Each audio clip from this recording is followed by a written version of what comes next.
Ako nga pala si Gina. Itong karanasan ko ay nangyari noong ako'y bata pa sa aming probinsya.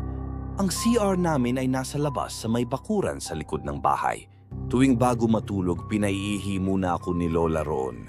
Sinasamahan naman niya ako kaya hindi naman ako natatakot. Isang araw, biglang hindi na lang daw ako kumikibo.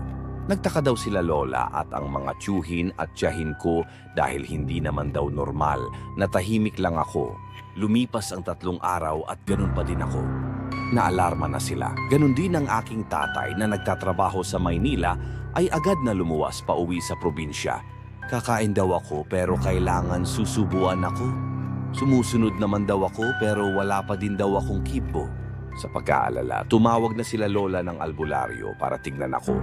Nakatulala lang daw ako sa kawalan. Bilang bata, ako ay makulit, bibo at madaldal, kaya ganun na lang ang kanilang pag-aalala at pagtataka.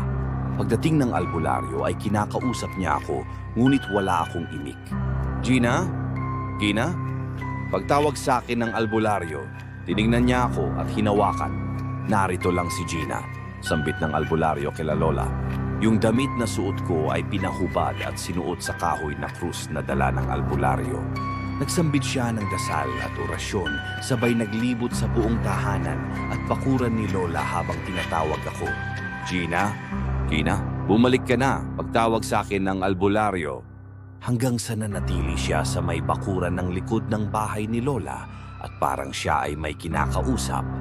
Maawa po kayo sa bata, huwag niyo siyang kunin sa kanyang pamilya. Naiintindihan kong nangungulila kayo sa inyong anak, pero bilang magulang ay may magulang din ang batang kinukuha nyo na mangungulila din sa kanya pag siya ay inyong kinuha. Hindi siya para sa mundo ninyo. Patuloy na nakiusap ang albularyo. Matapos nito ay muli siyang pumasok sa bahay at isinuot sa akin muli ang aking damit. Bigla akong nakatulog at paggising ko ay nakabalik na ako sa aking masiglahing sarili.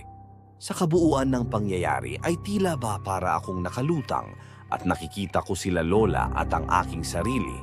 Ang ekspalasyon ng albularyo ay may mag-asawang engkanto daw na nawalan ng anak. At nang makita nila ako ay kamukhang kamukha ko daw ang kanilang anak, kaya tinangka nilang kunin ako.